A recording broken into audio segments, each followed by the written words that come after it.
made to you so special? Nothing. I'm just a kid from Brooklyn. Brooklyn! Were you scared of it? Nah. No? Not at all, huh? Nope. Oh, I'm from Brooklyn. You're from Brooklyn, huh?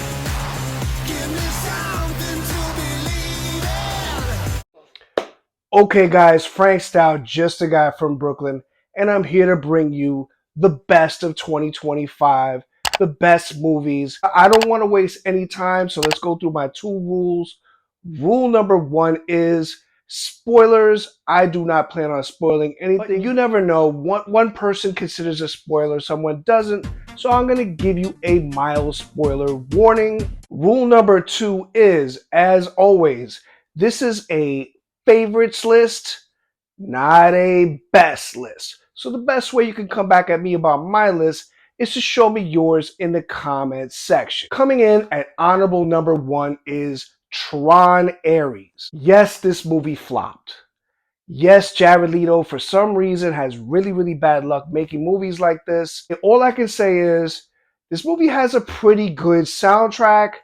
It's entertaining. It could be worse. Doesn't really follow Tron Legacy like it should. Although it kind of, at the end, it points you in that kind of direction, like they're going to meet up in some way in a following movie. But guess what? We're not getting a following movie. Coming in at honorable mention number 2 is 28 Years Later. Yes, the long-awaited third entry is here. And what does it give you? Naked, dirty, zombie-like people with this rage virus. I know people are going to tell me, no, they're not zombies, they're infected, whatever. I'm just going to call them zombies. It's a pretty weird experience. There is this kind of zombie woman who gives birth to a baby, and the baby is not infected. The question that I keep asking, was this woman pregnant and then infected? Or was this 2 infected people who got one pregnant? At this point, these zombie people are kind of more evolved. So it is possible that they're, messing around or whatever. The last few minutes of the film feel like it's a separate, different movie. And why don't I want to see that movie. Coming in at honorable mention number 3 is Stephen King's The Long Walk. It's got a phenomenal cast. David Johnson, always the standout. The writing and performances are top notch. And if you value all that, this could be very high on your list, and I would totally understand that. But for me, this is just Hunger Games with a group of people being walked down the street, and they're just being pinned off. And yeah, I mean, I don't want to watch a movie about a whole bunch of people just walking down the street and talking to each other and getting shot. Kicking my list off officially at number 25 is the movie Companion. This horror comedy has Sophie Thatcher and Jack Quaid, who I just can't stand at this point. He seems to be in everything. They're a couple with huge relationship issues, and she just happens to be his synthetic girlfriend, who happens to be smoking hot. It goes in all different directions, twists and turns, and it is just pure bloody fun. And if that's what you're looking for, you're gonna have a ball with this. Coming in at number 24 is The Ugly Stepsister. If you love last year's The Substance, the big body horror movie that just exploded all over the scene, this is kind of in that vein, but playing in that Cinderella premise. And it's all about women trying to torture themselves so that they can win this prince over. It's fun, the effects are fantastic, and it's a little raunchy, which I kind of like. Coming in at number 23 is Tyler Perry's Straw. Struggling single mother going through the worst day of her life, just happens to get caught up in this bank robbery, and all hell breaks loose. Taraji P. Henson is always on point, and she absolutely kills it here. You've also got Tiana Taylor, and it's really more of a psychological movie than what you might think. That third act is definitely eye-opening. Coming in at number 22 is Predator Badlands. I have dubbed this the Disney Predator. It's very family-friendly. He's making friends. He's forming an Avengers type team. I like my Predator movies to be more bloody and dark, skinning people and ripping their spines out. That's what I like. This is not that, but this is still a good movie. It's still fun. It's still a good adventure. Ellie Fanning is definitely the standout here, playing a half synthetic person that helps the Predator on his quest. Moving on to number 21, which is Predator Killer of Killers. This is an animated movie that came out months before Badlands. More like mini stories. First he takes on a Viking, then he takes on a ninja, and then he finally takes on a World War II pilot. This is more what I'm looking for. Give me the gore, give me the blood. And this is animated and it's still giving me what I want. Coming in at number 20 is Death of a Unicorn. Father and estranged daughter accidentally hit a baby unicorn on their way to a work retreat. You've got Paul Rudd, you've got Jenna Ortega, so you've got that star power. I have a huge love for animals, and this poor baby unicorn just had me weeping inside. I was pissed off for the first half of the movie. It's got lots of wacky characters, and it's also very colorful for this type of horror premise, which is something you just don't see in movies like this. All I can say is you mess with the unicorns, you F around and you're gonna find out. Coming in at 19 is Caught Stealing. A bartender gets thrust into the violent criminal underworld after agreeing to watch his punk rock neighbor's cats. Yes, I'm hugely biased. This takes place in New York City. It's got a loaded cast with Austin Butler, Zoe Kravitz, Regina King, Liev Schreiber, Vincent D'Onofrio, Matt Smith, and yes, Bad Bunny. Schreiber and D'Onofrio play a bunch of Hasidic Jews. Yeah, you don't play around with the Hasids. Growing up in Borough Park, I was surrounded by the Hasidic community, and they're always a blast. Coming in at number 18 is Dangerous Animals, a serial killer movie with Jai Courtney disposing of his victims by putting them in the water, feeding them to the sharks at night. It's pretty damn terrifying. Courtney was kind of an up-and-coming guy who kind of just fell off. It's nice to see him rebound and come up with a nice flick like this, but his newest victim, played by Hasse Harrison, gives him a run for his money. Coming in at number 17 is James Cameron's Avatar: Fire and Ash. I've always loved these Avatar movies. They're kind of one half movie and one half theme park ride because of their big 3D immersive experience. The first one was like Dances with Wolves with blue aliens, and the second one is the same, but with more of a save the whales premise. So I sit in my seat, grab my popcorn, and we're saving the whales again? What the fuck? This is basically Way of Water with some extra characters and extra creatures, and there's really not much more to it. They do kind of put the character Spider at the forefront.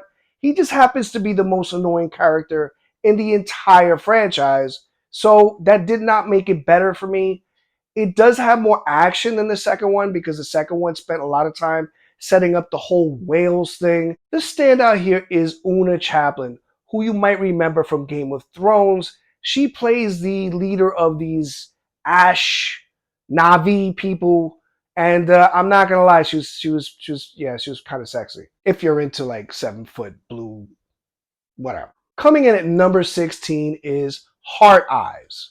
It's another Scream clone like 2023's Thanksgiving, obviously this time with a Valentine's Day theme. But it also mashes the movie up with a rom-com movie, so you're getting two movies in one. You're getting the love, you're getting the horror, it's all intertwined. Olivia Holt and Mason Gooding have great chemistry together, and they're at the heart of it all. Get it? Heart? Coming in at number 15 is Presence. It's a ghost movie with this kind of gimmick that the audience is the ghost. So you're following what the ghost is going to do. It's basically the camera doing most of the work. You're following a family that's just moved into a new home, and they've got some issues. Good old Lucy Liu is playing a nasty mom who might secretly want to sleep with her son. Ugh. The movie did remind me a lot of the Patrick Swayze Ghost movie, even had a medium similar to the Whoopi Goldberg character. I found it all interesting and fascinating. Coming in at number 14 is Together. A struggling couple move to the countryside to discover just how close they can get. Dave Franco and Alison Brie have great chemistry together. And they should, since they're like an actual real life couple. The movie is dark, twisted. It's got a crazy ass bathroom scene right smack in the middle of it. And it's definitely going to have you questioning everything. Coming in at number 13 is Marvel's The Thunderbolts. Probably one of the better post Endgame movies, but nothing close to their heyday stuff. It's kind of a Black Widow sequel with David Harbour and Florence Pugh meeting up with all these other super soldiers, and that's really my issue with it. The Thunderbolts should not be just all super soldiers. You gotta mix it up more than that. You add Bucky, you introduce Sentry, guess what? They're both super soldiers. But if you're gonna go that way, why not have something like Abomination, who's a super soldier with a little muscle to him? This way, when the Thunderbolts fight Sentry, they can kind of have at least a puncher's chance. They just get blown away. Obviously, the movie's more about like mental health and all that, but you also want to see kind of a good superhero fight in the middle of all that. And I just didn't feel like we got that. Coming in at number 12 is James Gunn's Superman. I'm going to start out with what I liked. Rachel Brosnahan is my favorite Lois Lane, and Nicholas Hoult is already my favorite Lex Luthor. I am lukewarm on David Cornsweet. I don't like his costume. I don't like the way he wears it. I don't like the way he takes a 2-hour beating. And that just doesn't feel like a Superman movie to me. I don't mind all the big comic book stuff going around, but it just feels so much like James Gunn that I don't know how this is going to work with a full universe. I guess I got to see it to believe it. If you dig the Superman movies, I did a full ranking covering all the greats. Coming in at number 11 is Bring Her Back. This is a domestic thriller similar to like Single White Female or Fatal Attraction or The Hand That Rocks the Cradle, but with more of that dark horror edge to it. A foster mom adopts 2 kids, one of them the little girl who is disabled, and she is adorable. I want to take her in right now. The foster mom is a bit touched, if you know what I mean. The gore and body horror effects in this are top notch. The majority of this movie is through the older brother's point of view. And at a certain point in the movie, more towards the end, it switches that. And I did not like that choice. Other than that, the movie is incredible. Coming in at number 10 is Marvel's The Fantastic Four. Basically a remake of 2007's Fantastic Four, Rise of the Silver Surfer. I love the retro setting. I love the theme song. It's a solid cast. No matter what, Chris Evans is still going to be my favorite Johnny Storm, and Michael Chiklis is always going to be my favorite thing. But the whole movie is taken more seriously, and I do like that. They actually show Galactus in this, which is a vast improvement. I did have a debate with some of my comic book fan friends about whether or not Sue Storm is powerful enough to kind of like hold or push Galactus, which is a being of just like, he's like a cosmic god.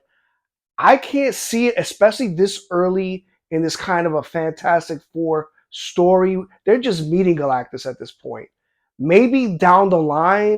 Coming in at number 9 is Bugonia. 2 jabronis kidnap a corporate exec believing she's an alien from outer space, and they keep her captive, wanting her to take them to her mother ship. Bonkers. Absolutely wacky stuff, but all played seriously. Emma Stone just keeps impressing me taking roles like this.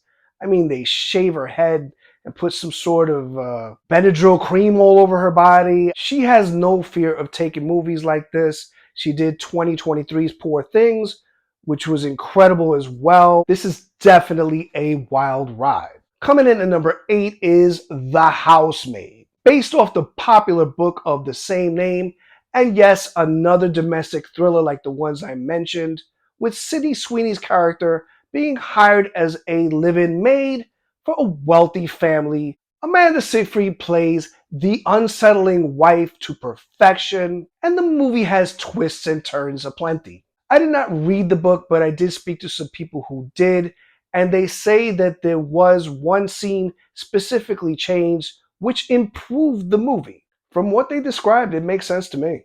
Coming in at number 7 is The Monkey, a horror comedy with two young twin brothers who discover a toy monkey that might be the harbinger of death.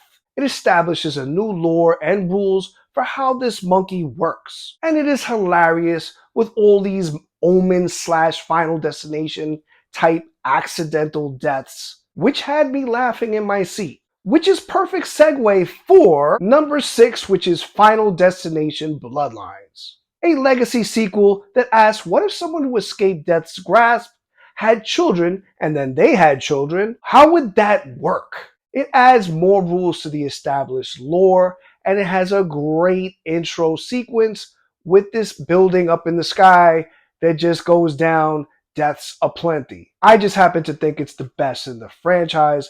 And if you like legacy sequels, I did a full ranking recently covering all the greats. Coming in at number 5 is Paul Thomas Anderson's One Battle After Another. Leonardo DiCaprio plays a washed-up revolutionary living off the grid with his teenage daughter, and they are unknowingly being hunted by his old nemesis, played by Sean Penn. There's a strange love triangle involving Sean Penn, DiCaprio, and Tiana Taylor, which still has me scratching my head. It's got a great cast with guys like Benicio del Toro bringing their A game. You guys already know I do not do politics on my channel, but this movie is about political violence, and I did not like that. I felt like the timing of this movie in a year where we've had so much of this crap is just not my thing. But I also think that Anderson clearly shows that violence begets more violence. It's a never-ending cycle, and it is wrong no matter what side you're on. And then at number 4 is Guillermo del Toro's Frankenstein, a solid depiction of the Mary Shelley novel, and it is stunning. It is absolutely beautiful. It does a great job of showing that Dr. Frankenstein, played by Oscar Isaac, is the real monster here. As you also conversely see that the Frankenstein's monster, played by Jacob Elordi of Euphoria fame, is more sympathetic victim here. Mia Goth never disappoints as she plays off all these characters. I just happen to be a fan of the 90s De Niro Frankenstein movie, and I gotta say that movie is extremely book accurate, but is kind of missing something where this movie is kind of putting that in the forefront. I think it's definitely delivering the better message. Coming in at number 3 is Weapons. It's a mystery horror thriller where a class of students all wake up in the middle of the night and run into the woods in unison, leaving the rest of the town in a state of confusion and paranoia. You've got a great cast here with Julia Garner and Josh Brolin. You follow the movie through different points of view at times, showing different events, and they're all headed to the same direction, giving you a fulfilling movie. And my runner-up to this 2025 list is F1. A struggling underdog racing team hires an over-the-hill guy with a controversial past to change their fortunes. It also just happens to be the same exact synopsis for the movie The Natural starring Robert Redford from 1984. Brad Pitt is perfect as this snarky old-time racer. He's got a tough job as he has to turn this entire team around who just don't have that winning thinking. He's got to mentor this young upstart rookie, and they are on the clock because they must get a number 1 placement with only 9 races to go, or the owner who hired him loses the team. I'll be the first one to tell you, I don't know squat about F1, car racing, or any of that stuff. But I had a blast with this movie. It is so action-packed. The way he actually helps this team is not the way you think he's going to help, nor is it entirely legal when you see it from certain points of view. I love it. I think this is fantastic. This got beat out by a razor's edge. And my number 1 2025 movie is Ryan Coogler's Sinners. What can I say? It's a period piece movie. It's a vampire movie. It's very deep with themes about music. Some people have said it's a musical. I disagree. but it is heavy with music. I think the music is fantastic. It's got scenes in it which just transcend what's going on at that time. I just think it's something special. I happen to love vampire movies. Ironically, I just did a huge vampire remix ranking covering all the greats, and this one fits right in there with them. Well, guys, that about wraps it up. What were your favorite movies of 2025?